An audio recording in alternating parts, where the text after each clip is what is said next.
The crack of the bat echoed like a gunshot through the humid Iowa air, and I watched as the ball sailed high, higher than any dream I dared to chase, before it plummeted straight into the outfielder's glove.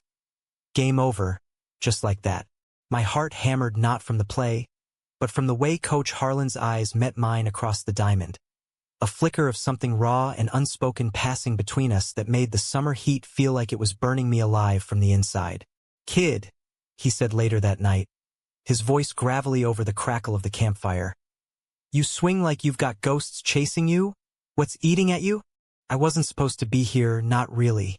At 22, fresh out of a community college in Des Moines with a half-finished degree in sports management and a backpack full of regrets, I figured slinging burgers at the local diner would tide me over until I figured out who the hell I was supposed to be. But then I saw the ad on the bulletin board at the YMCA. Helpers needed. Summer baseball camp for underserved youth. No experience required. Make a difference. It was one of those feel-good community gigs, tucked away in the rolling cornfields outside Ames, Iowa. A place where the stars at night looked close enough to touch and the days stretched long under a sky so blue it hurt. I applied on a whim, thinking maybe coaching kids how to grip a bat would distract me from the knot in my chest, the one that had tightened ever since my high school sweetheart, my first real everything, had whispered, "I can't do this," before vanishing into the arms of a girl from the cheer squad. That was 4 years ago, and I'd spent them burying myself in pickup games and late-night runs, pretending the ache was just growing pains. The camp was called Heartland Hits, a scrappy operation run by a nonprofit that scraped by on donations and volunteer sweat. It catered to kids from low-income families, the ones whose parents worked double shifts at the meatpacking plants or the ethanol factories, kids who dreamed of the majors but woke up to reality checks like eviction notices. When I pulled up in my beat-up Ford Ranger on that first Monday in June, the gravel crunching under my tires, I half expected to be turned away. But instead, there was Coach Harlan Whitaker, all 6'3" of him, leaning against the chain-link fence with a clipboard in one hand and a thermos of black coffee in the other. He was in his mid-40s, broad-shouldered like the corn-fed farm boys he grew up around, with salt and pepper hair cropped short under a faded Iowa State Cyclones cap and eyes the color of storm clouds over the prairie.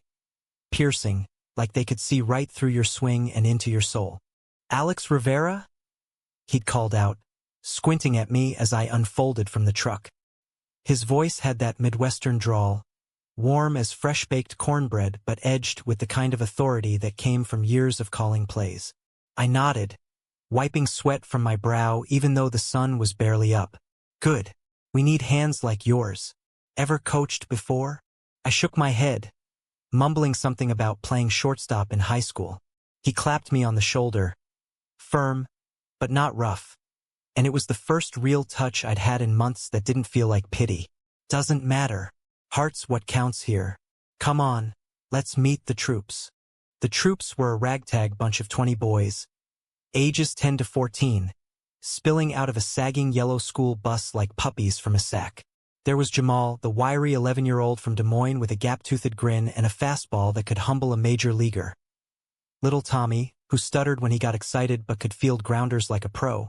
And Marcus, the quiet 14-year-old with scars on his knuckles from who knows what street fights back in Cedar Rapids.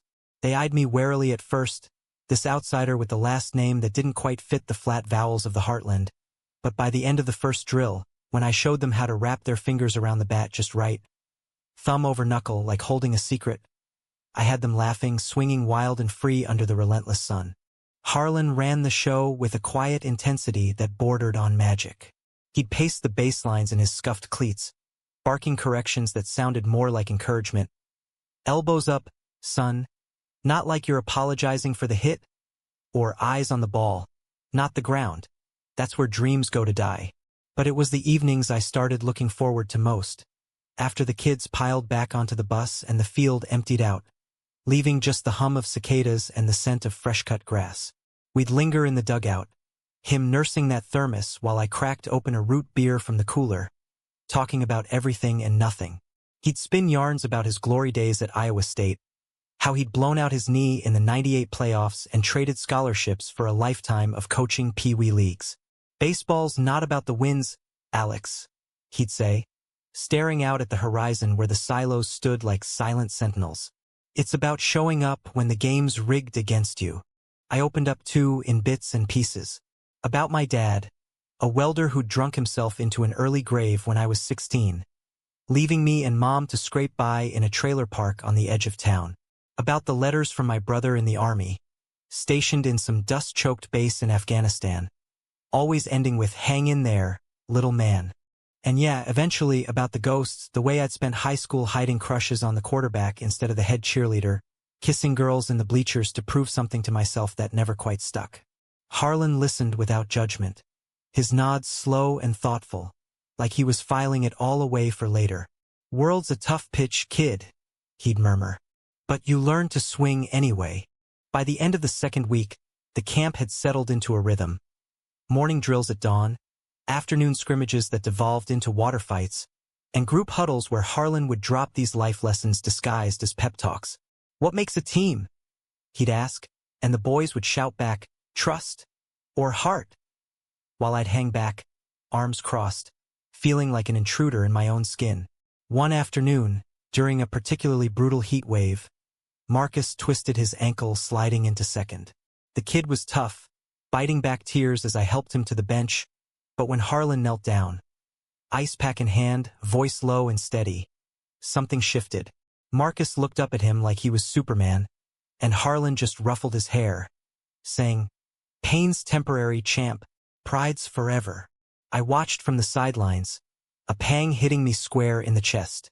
It wasn't jealousy exactly, more like longing for that kind of steady, for someone to see the fractures and not flinch. That night, as the sun dipped low and painted the sky in strokes of orange and pink, Harlan caught me alone by the equipment shed.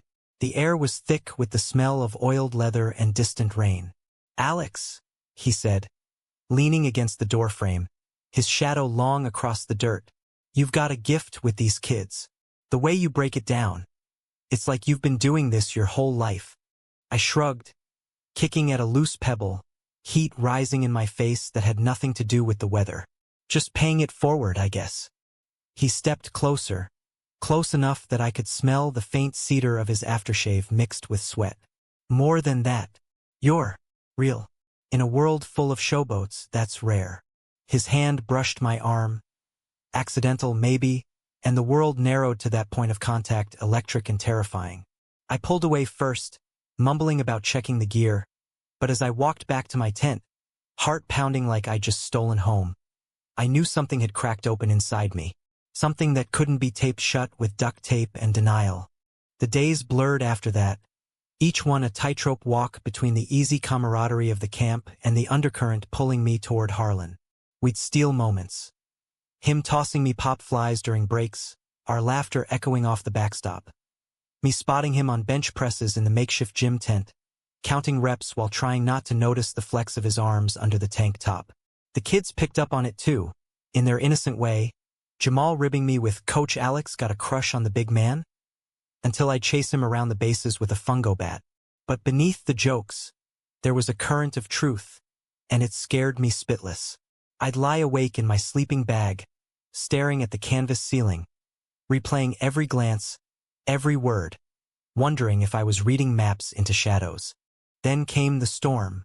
Not the literal one that rolled in from the west that third Friday, dumping sheets of rain that turned the field into a mud-slick and canceled drills, but the one that Harlan dropped on me over lukewarm chili in the mess hall. The kids were herded off to movie night in the rec hall, some beat-up projector flickering the sandlot, leaving us alone at a picnic table slick with condensation. He set down his spoon, eyes fixed on the steam rising like ghosts. "Alex, there's something I need to tell you." My stomach twisted. This was it, the brush off the "you're a great guy, but" speech I'd heard in my head 100 times. But instead, he leaned in, voice dropping low. "I'm not out. Never have been. Wife back in town thinks I'm here saving the world. One swing at a time. But you, damn it, kid, you make me want to rewrite the playbook." The words hung there, heavier than the rain pounding the tin roof. Wife. The word landed like a curveball I couldn't track. Harlan was married. Ellen, he said, high school sweetheart. 2 kids in elementary school. The whole picket fence dream crumbling under the weight of secrets he'd carried since college. It's not what you think, he rushed on, seeing the storm in my eyes. We haven't. It's been years. She's got her church group, her book club. Coach, we coexist. But with you, it's different. Real. Like breathing after holding it too long. I wanted to bolt, to grab my keys and peel out into the night. But his hand found mine under the table. Rough, calloused, trembling, and I stayed. We talked until the movie ended. The rain easing to a drizzle. Him laying bare the loneliness of a double life. Me confessing the terror of finally admitting who I was. When he pulled me into a hug at the door, arms like iron bands, chin resting on my head, it wasn't just comfort. It was a promise, fragile as a moth's wing, but they're all the same. From there, it was stolen breaths in the shadows. A hand on the small of my back during lineup, fingers lingering just a second too long. Midnight walks to the old oak at the field's edge, where we'd sit shoulder to shoulder, talking dreams. His of opening a year-round academy for kids like these, mine of escaping Iowa for the lights of Chicago or New York, where a guy could love without whispers. The romance bloomed quiet and fierce, like wildflowers pushing through cracked asphalt. Notes slipped into glove compartments. Meet me after lights out. Shared thermoses of coffee laced with the truth we'd both been denying. For the first time, I felt seen, not as the helper or the outsider, but as Alex. Flawed, hungry, alive. But paradise in Iowa comes with thunderheads. 2 weeks in, the betrayal hit like lightning. I'd been rummaging through the supply closet for extra laces when I found it. A crumpled envelope tucked behind a stack of scorebooks, addressed to Harlan in a woman's looping script. Ellen, I shouldn't have opened it, God, I know that now. But curiosity is a cruel umpire, and the words spilled out like bile. Harlan, the counselor's right. We need to face this. The boys sense something's wrong. Come home. For us. Tucked inside was a photo. Him with his family at last Christmas. Arms around 2 towhead kids. Ellen's smile tight as piano wire. It wasn't just a letter. It was a summons. A reminder of the life he was half living. The vows he'd buried but not broken. I confronted him that night by the oak. The envelope clutched in my fist like evidence in a trial. Is this why? I demanded, voice cracking. Because I'm just the summer fling? The thing you do when the wife's not watching? Harlan's face crumpled. The lines around his eyes deepening like furrows in fallow earth. No, Alex. God, no. Complicated. She's trying in her way. Therapy, the church. It's all falling apart. But I'm trying to hold it together for the boys. He reached for me, but I jerked back, the hurt blooming hot and ugly. Complicated? That's code for coward, Harlan. You offered me a chance. A real one. And now it's just another out I've got to swing it alone. The fight spilled over into the next day, tension crackling like static before a squall. I barked at the kids during drills, my throws wild, my patience frayed. Jamal pulled me aside after, his small hand on my elbow. Coach Alex, you okay? You look like you swallowed a bad hop. I ruffled his hair, forcing a smile. Just a rough inning, buddy. Happens to the best of us. But inside, I was unraveling, questioning every touch, every word. Was it love, or just the thrill of the forbidden? Harlan tried to bridge the gap. Extra batting practice just for me, eyes pleading across the diamond, but I kept my distance, building walls higher than the center field fence. The climax came on the 4th of July weekend, the camp's big showcase game against a rival program from Sioux City. The air buzzed with fireworks and fried dough from the county fair bleeding over the hills. But our field was a battlefield. Harlan had rallied the boys with his usual fire. This ain't about the score, fellas. It's about leaving it all on the dirt. But midway through the third, with us down by 4 and the sky bruising purple, Marcus, our shortstop, the quiet one, took a line drive to the ribs diving for a grounder. He hit the deck hard, curling up like a fern in frost, and the crowd, parents, volunteers, a smattering of locals, went silent. I was on him in seconds, cradling his head, whispering nonsense about ice cream and extra swings tomorrow, but his eyes were glassy, breath coming in wheezes.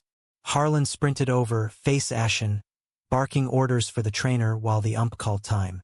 In that chaos, as the rain we dodged all summer finally broke loose in fat, stinging drops.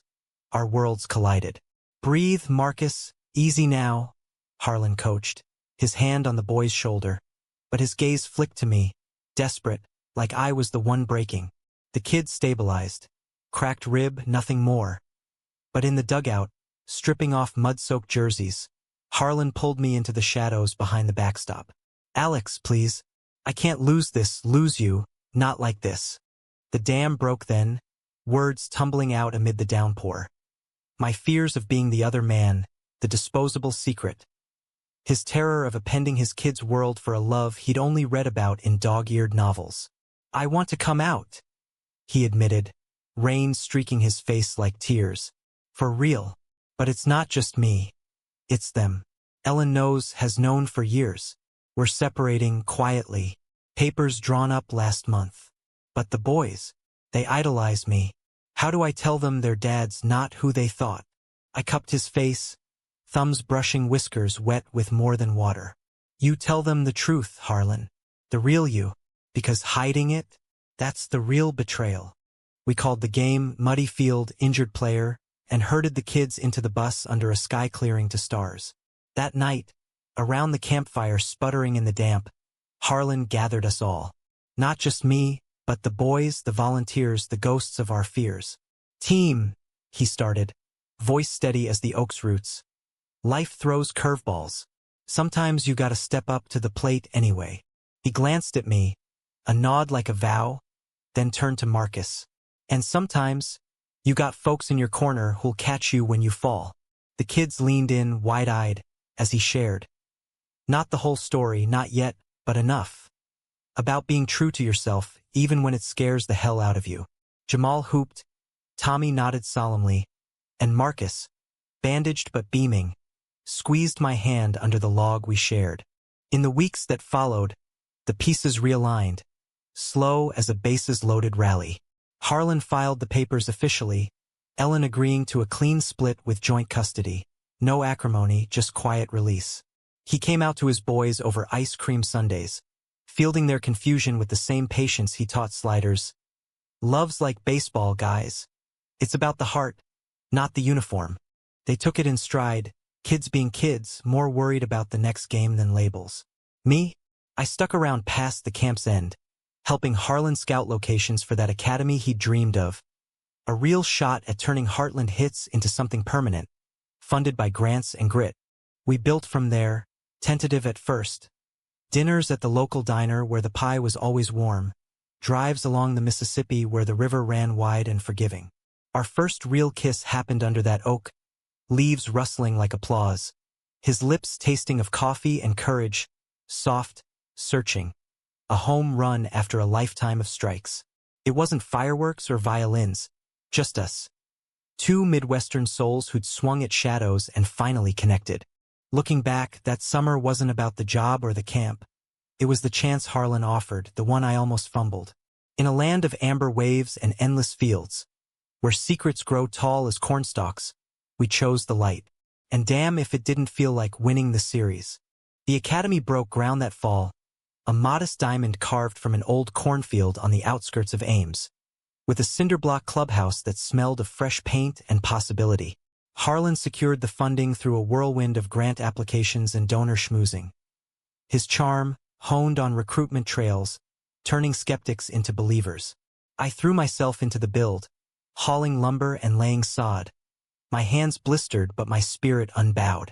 The kids from camp trickled back as volunteers, Jamal with his endless energy organizing supply runs, Marcus, rib-heeled, sketching logos on napkins that became our official emblem.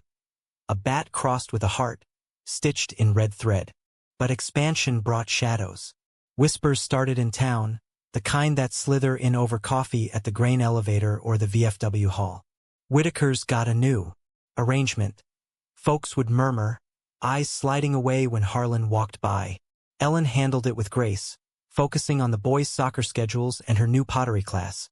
But the divorce filing hit the local paper like a pop fly to center. Small-town scandal fodder. One evening, as we pored over blueprints in the trailer serving as our temp office, Harlan's phone buzzed incessantly. He silenced it, jaw tight. Reporters, he grunted. Or worse, my brother-in-law stirring pots. I set down the pencil, heart sinking. You regret it? The question slipped out, raw as an open seam. He looked at me then, really looked, the desk lamp carving hollows under his eyes. Regret you? Never. But this messier than I thought. The boys had a rough parent-teacher night. Teacher asked if family changes were affecting their focus. His laugh was bitter, like burnt toast. As if hiding was any better for them. I crossed to him, pulling his chair around, kneeling so our faces aligned. We're in this, Harlan. Extra innings and all. He cupped my jaw, thumb tracing the scar from a childhood wipeout on my bike. A small imperfection he'd kissed 100 times. Yeah, we are. The real storm brewed from within, though. Tommy, our stutterer with the golden glove, showed up one crisp October afternoon with bruises blooming under his sleeve like ink blots. He tried to shrug it off, fell off the porch, but his eyes darted like a cornered animal. Harlan and I exchanged a glance, the kind that spoke volumes without words, and after drills we sat him down with hot cocoa and no judgment. Talk to us, bud, Harlan coaxed, voiced the same velvet he used for fumble recoveries. The words tumbled out in fits. Dad's temper, flared by lost overtime at the factory. Mom's tears muffled behind closed doors.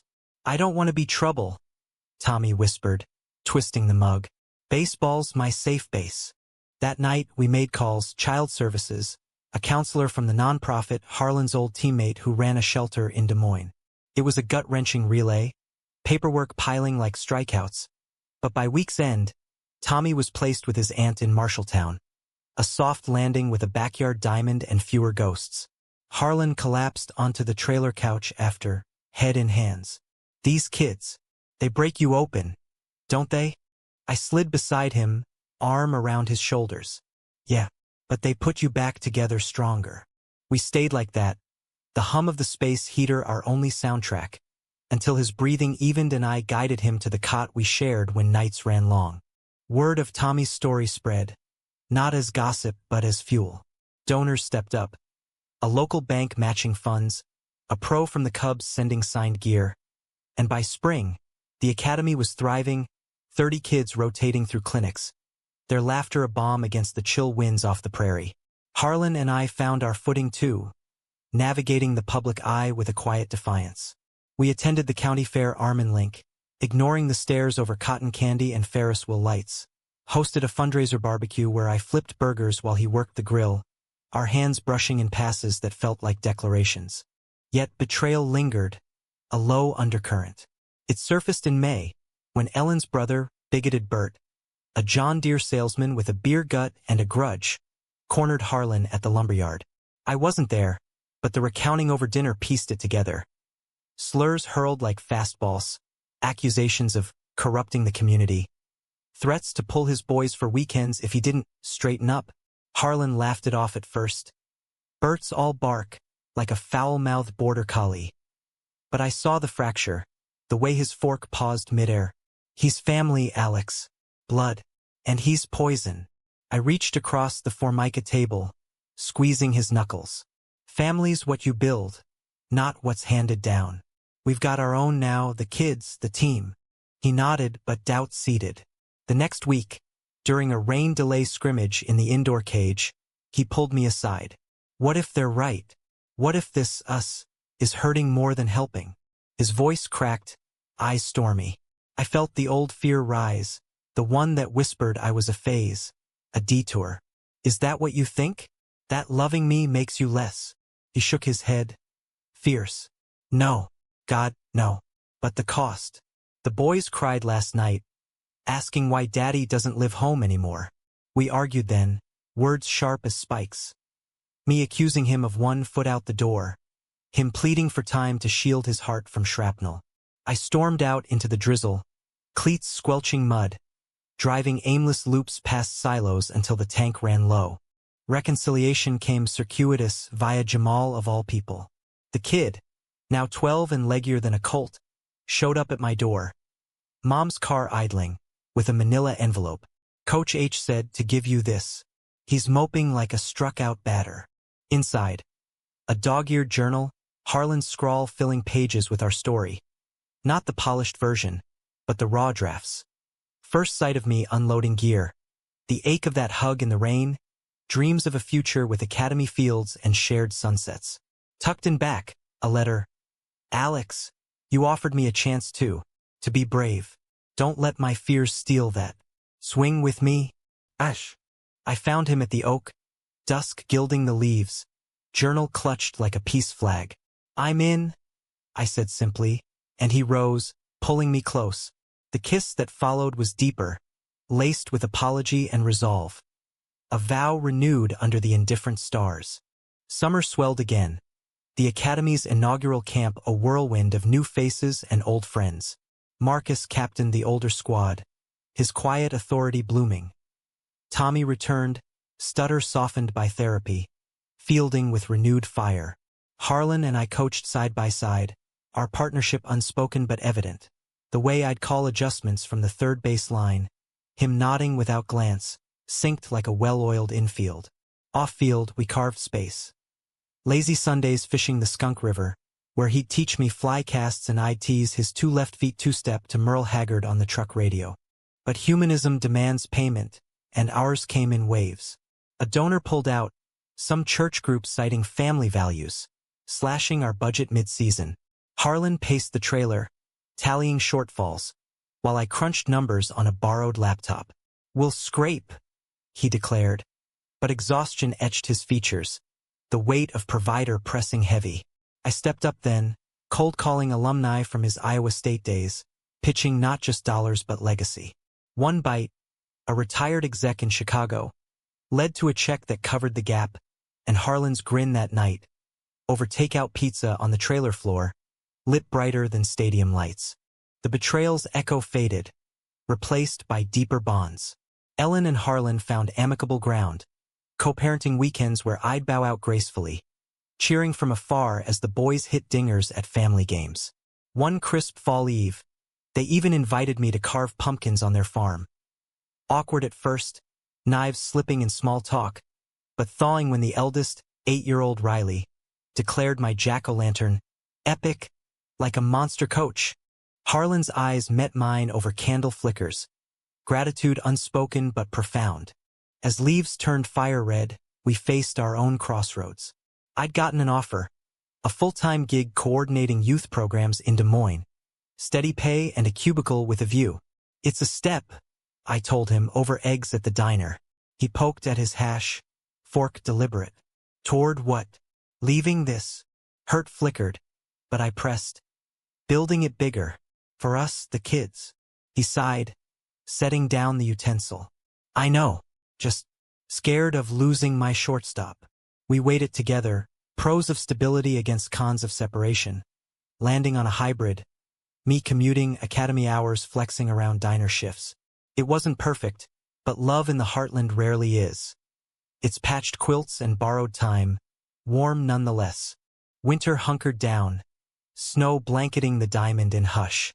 We holed up in Harlan's cabin, a fixer-upper on the river's bend, nights filled with blueprints and bad TV, his head on my lap as I read aloud from dog-eared Steinbecks. The boys visited, sledding the hills, their laughter chasing cabin fever. In those quiet months, our story deepened. Not just romance's spark, but partnerships forge. Him teaching me to brine turkey for Thanksgiving. Me showing him the app for tracking grant deadlines. Betrayals past became footnotes, overshadowed by triumphs small and seismic. Spring thawed us out, the Academy's fields greening like hope renewed. The opening ceremony drew a crowd. Locals, donors, kids in crisp uniforms, and Harlan's speech, mic in hand under a banner fluttering swing true, wove our tapestry. Baseballs taught me that life's no straight fastball. Curves, sliders, the occasional beanball. But with heart, and hands to hold yours through it, you step up anyway. His eyes found mine in the throng, and the applause swelled, a roar of acceptance hard-won. That night, under the oak now leafed full, he dropped to one knee. Not with flash, but a simple band of braided leather from an old glove lace. Alex Rivera, you've been my chance, my home run. Marry me? Tears pricked, joy sharp as a line drive. Yes? I breathed, pulling him up into an embrace that sealed it. No fanfare, just us.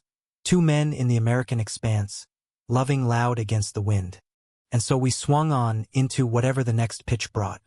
The wedding was a heartland affair, pieced together with the same grit that built the academy. Hay bales for pews in a rented barn off Highway 30, mason jars twinkling with fairy lights, and a playlist mixing Springsteen anthems with the boys' pick of Sweet Caroline. Harlan's sons, Riley and Max, served as ring-bearers, their small fists clutching velvet pouches with solemn pride. Max whispering, "Don't drop 'em, dummy," to his brother all the way down the aisle. Ellen stood in the front row, eyes misty but smile genuine, her hand on the shoulder of a date from her pottery circle, a quiet signal of her own forward swing. The kids from camp filled the seats, Jamal MCNG the toasts with jokes that had even the stoic farmers chuckling. I walked down that sawdust path alone.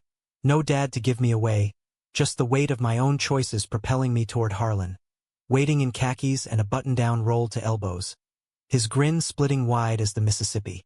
Vows we wrote ourselves, raw and real, mine promising to catch your curves, even the wild ones, his vowing to be your dugout, steady through the storms.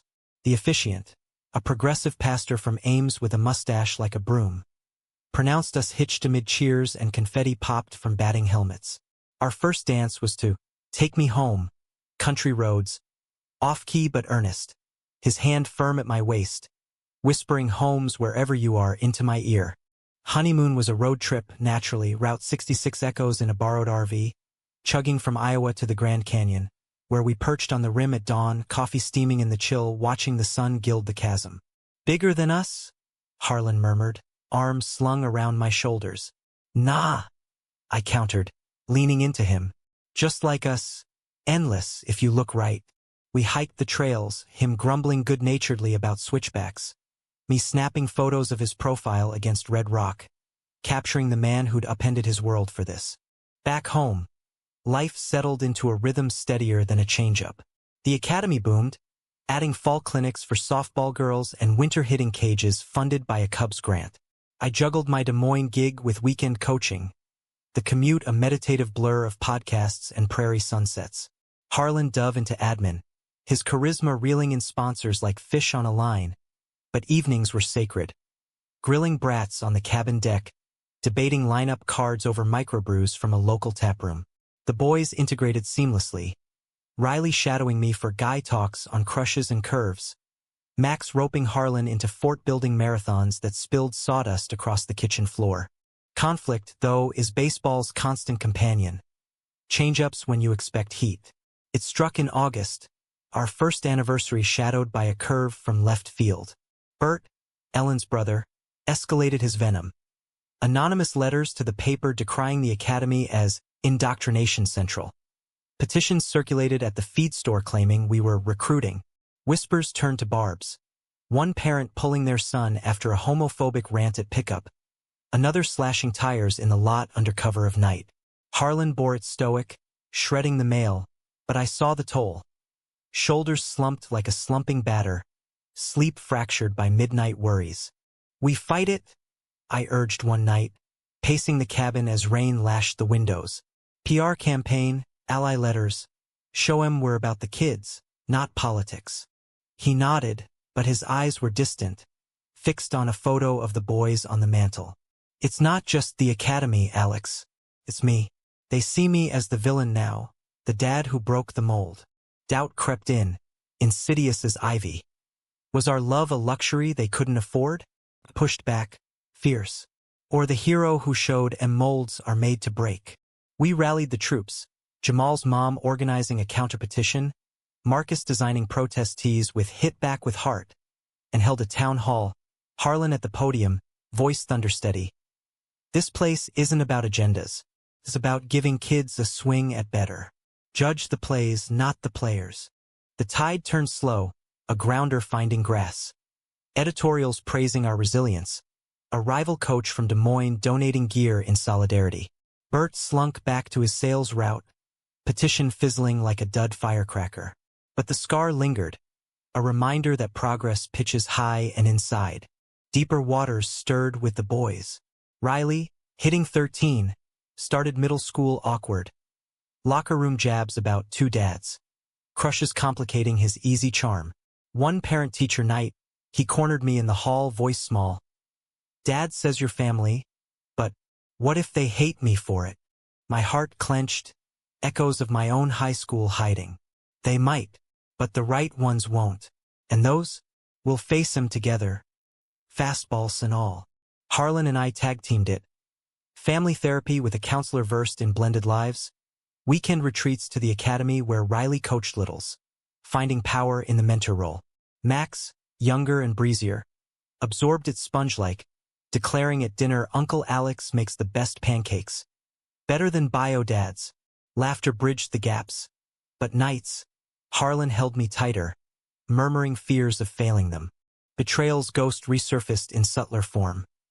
My own insecurities, bubbling during a league tournament in Omaha. Harlan, head coach, benched Jamal for a tactical sub, standard play, but the kid sulked, interpreting it as favoritism toward the new guys. Whispers spread among parents. Rivera's pulling strings. I overheard it at concessions, the sting sharp as salt in a cut. Confronting Harlan post-game. Us up 5-2, but victory hollow. I unloaded. Am I poison here? The outsider tainting your legacy. He pulled me into the equipment van, door slamming on the crowd's roar. Legacy? You're it, Alex. Without you, this is just a field. With you, it's home. His kiss was urgent, reaffirming, but I carried the bruise, vowing to earn my stripes harder. Autumn brought harvest and healing. We hosted a family bonfire, Ellen's crew included. Stories swapped over esmores. Bird absent but forgiven in absentia. Riley came out to us first. Not about orientation, but allegiance. I told Billy at school you're cool. He gets it now. Pride swelled, humanistic and hard-fought.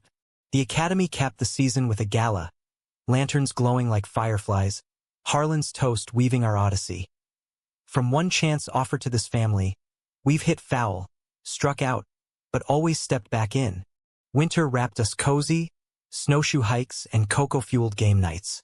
I surprised Harlan with tickets to a Cubs spring training game.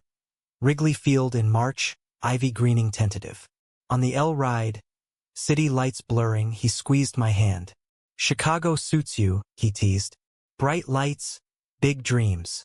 I leaned head on shoulder. Nah, my dreams got a drawl and a curveball.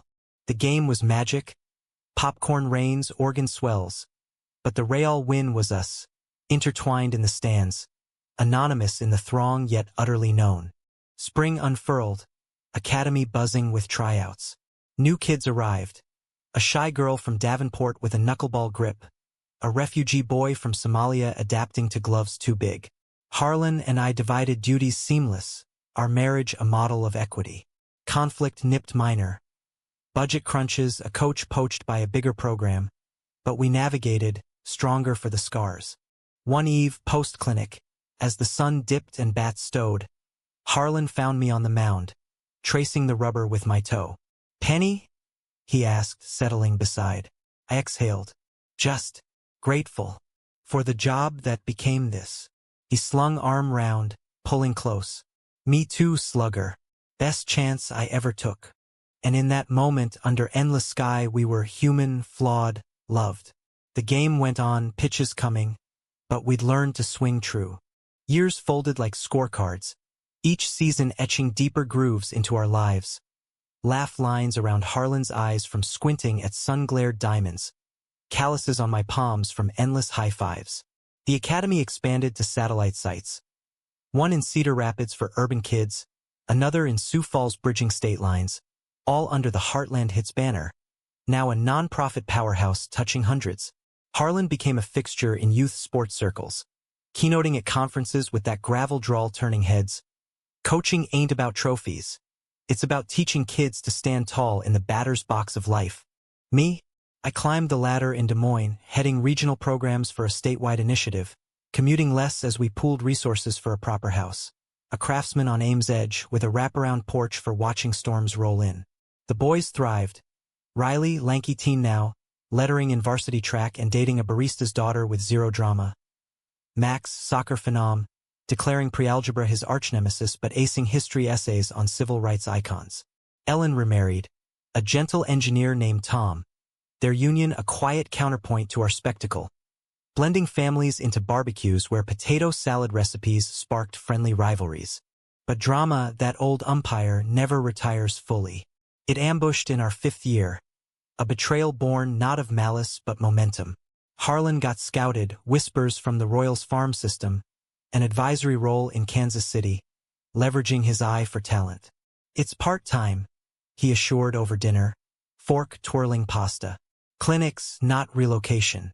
Good for the academy, exposure, funding. Excitement flickered in me.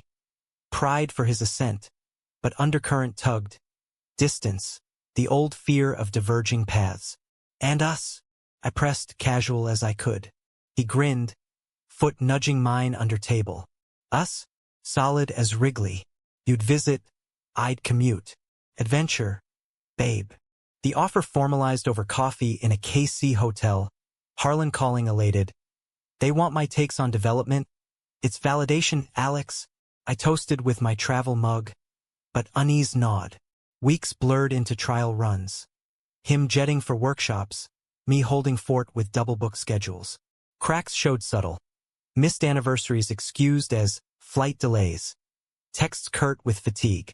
One night, post a Des Moines gala, I drove home alone. Radio humming a lament about lost highways, wondering if love's a road or a rut. The break came circuitous, via a ghost from Harlan's past.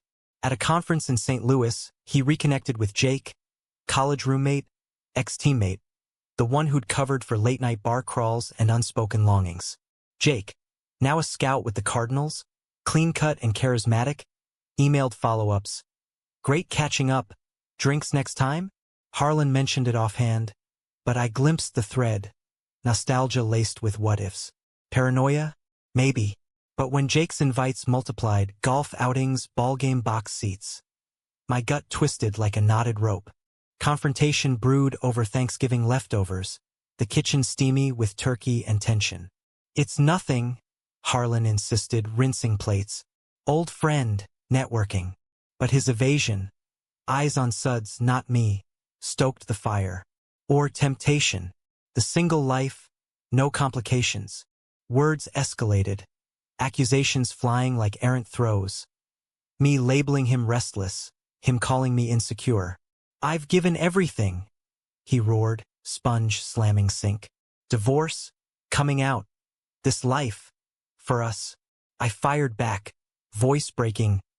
Then why chase shadows? Afraid our story's gone stale. He stormed to the den, door clicking shut, leaving me amid crumbs and regret. Reconciliation dragged, days of civil silences and stilted goodnights. The boys sensed it, Riley probing gently over pizza, Max retreating to video games. Academy drills became minefields, our coaching clipped, kids picking up the chill. Jamal, now a junior counselor, pulled me aside post-scrimmage. You two fighting, 'cause the vibe's off. Like a dropped pop fly, his honesty pierced, reminder of stakes beyond us. I nodded, throat tight. Working on it, Jay. Sometimes love's a tough out. The turning point pitched unexpected. A crisis at the Cedar Rapids site. Floods from the Cedar River swelled, swamping fields and drowning equipment in murky soup. Harlan, mid-KC trip, cut short, rallying crews with sandbags and sump pumps. We side by side in waders, hauling gear through knee-deep murk, mud caking faces like war paint. Hours in, as dawn broke gray, he paused, leaning on a shovel. Missed this, he rasped. Us, fighting the real fights. I wiped sweat, meeting his gaze. Missed you. All of you, not the scout, the coach. The man who offered me a chance. We talked then, raw as scraped knuckles. His thrill at the Royals' nod clashing with terror of losing ground gained. My fears rooted in abandonment soil, fertilized by years of half-loves. Jake's just echo, he admitted. What I might have been. But you're the now, the better. Forgiveness flowed muddy but true. sealing with a hug slick with river grit. Back home, we renegotiated. Royals gig capped at quarterly, priorities etched clear. Academy first, us second, nothing else. Healing deepened through action. We launched a flood relief fundraiser. Gala turned galosh stomp with live auction of signed memorabilia. Royals brass chipping in, turning rival into ally. Jake attended, handshake firm with Harlan, nod respectful to me. Heard good things, keep swinging. No shadows, just sportsmanlike fade. Winter that year was restorative, cabin fever channeled into plans. A joint blog on queer coaching, episodes blending drills with coming out tales. The boys contributed, Riley filming segments, Max doodling thumbnails, family woven tighter. Spring brought renewal, fields reborn greener, tryouts teeming with eager swings. Climax crested in June, Academy's milestone tournament. A regional showdown drawing scouts and sponsors. Harlan managed from the dugout. Me on deck circle. Our synergy electric. Calls synced, huddles harmonious. Down to wire, tie game, bases loaded, 2 outs. Up stepped Marcus, now 18 and college-bound on a partial ride. The pitch hung fat. His swing connected with a crack like fate's gavel. Ball arcing true over the wall. Grand slam. Pandemonium. Kids mobbing, parents hugging strangers. Us locking eyes across the scrum. Victory shared silent but seismic. Post-game, under stadium lights buzzing like fireflies, Harlan pulled me aside. That offer? Turned it down flat. This is home plate. Relief washed, love reaffirmed. We celebrated with the team, burgers and bonfires. Stories spinning late, stars wheeling overhead. Betrayal's lesson lingered. Love's not static, but vigilant, check swings, adjusted grips. Yet in humanism's light, we endured, not flawless but faithful. The chance we'd seized bloomed eternal, a field forever green. Decade dawned like extra innings, time stretching elastic, kids grown to men. Academy a network spanning 3 states, Harlan and I silver-threaded but unbowed, our love a well-worn mitt supple from use. Riley graduated high school valedictorian, speech-weaving baseball metaphors with calls for inclusion that had the gym thundering. He headed to Iowa State on academic merit, majoring poli-sci with eyes on community law. Max, soccer star turned goalie coach, enrolled at community college, his artwork, abstract fields in oil adorning our walls. Ellen and Tom's blended brood swelled with a baby girl. Aunt Ellie to our nephews. Holidays a boisterous quilt of kin. We marked anniversaries low-key. 10th with a vow renewal at the Oak, just officiant and a picnic of PB and JS. 15th with a cross-country drive, tracing our RV honeymoon route, laughing over flat tires and diner detours. Harlan's hair went fully salt. Mine peppered early from stress. Budget battles, expansions, but his touch still sparked. Mornings tangled in sheets, whispering gratitudes like morning lineups. Conflict evolved, subtler now. Age's encroachments, bodies betraying with creaky knees and bulky shoulders. Harlan's old injury flared during a coaching clinic, knee buckling mid-drill, dropping him to turf amid gasps. I was there, ice pack ready, but the scare lingered, ER visit confirming arthritis. Doc prescribing rest over rehab. Bench me? He joked weakly from the exam table, but eyes betrayed fear. Obsolescence, the coach who couldn't run the bases. Home. I massaged the swell, words soft. You're more than legs, Harlan. You're the voice in their heads, the heart on the field. He pulled me down, vulnerable. What if I can't keep up? With you, the kids. Everything moving faster.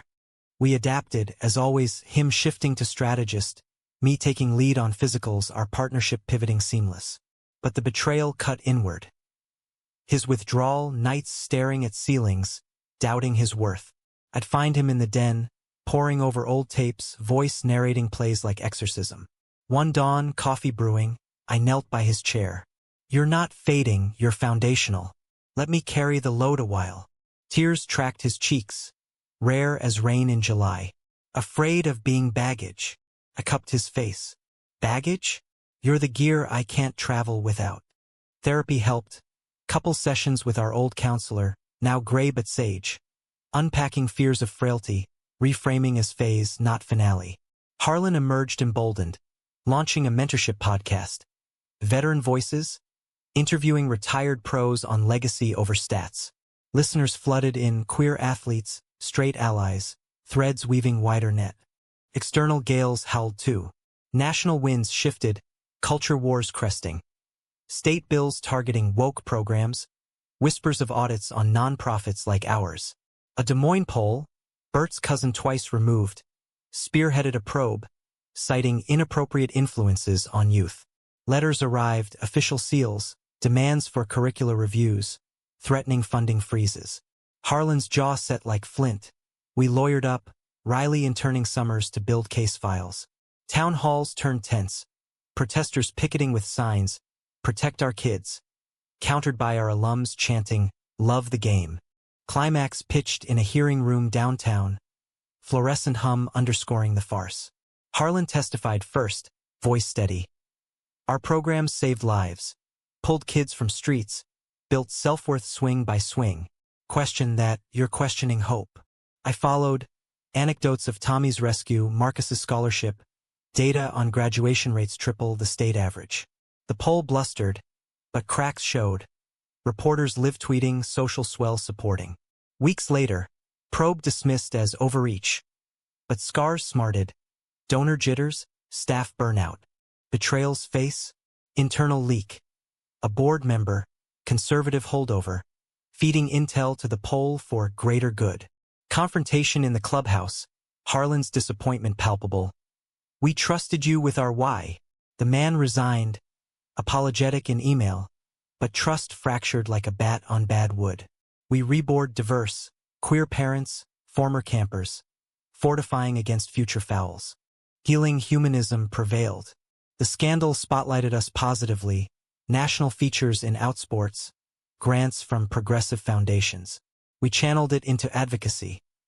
Lobbying trips to D.C., Harlan buttonholing senators with farm boy frankness, me prepping packets on impact stats. Riley joined postgrad, fresh JD in pocket, turning Heartland into model for inclusive sports nationwide. Personal tides turned tender. Harlan's knee stabilized with custom braces, but we embraced ease. Tandem bikes on river trails, porch swings creaking to podcasts. Romance reignited spontaneous. A surprise weekend in Door County, Wisconsin, where Lake Michigan lapped like forgotten youth. Us walking beaches hand in hand, collecting skip stones. Still my chance, he murmured, skipping one true. I kissed salt from his lips. And you're mine. The boys built lives. Riley engaged to his college sweetheart, wedding vows echoing ours. Max, out as by to supportive cheers, dating a sculptor from his art co-op. Grandkids loomed. Ellen's girl toddling at reunions. Our niece claiming us as Papa Harlan and Uncle Alex. Family swelled. Humanism's harvest. One fall, Academy's 20th bash. A gala under tents on the original diamond. Harlan keynote, spotlight soft on his lined face. 20 years ago, I offered a kid a job. He gave me a life. To all swinging tonight, take the chance. It's the only play worth stealing. Laughter rippled. Then applause. Me and wings beaming. Our story etched in every face. After Under Stars, Oak Sentinel, he turned to me. Ready for more innings? Hand in his, I grinned. Forever at bat. Our tale, dramatic arcs arced. Suspense suspended in trust. Emotions ebbing eternal.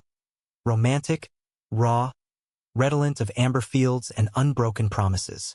In America's vast diamond, we'd played full, scored deep, loved without apology. And that, friends, is the grandest slam.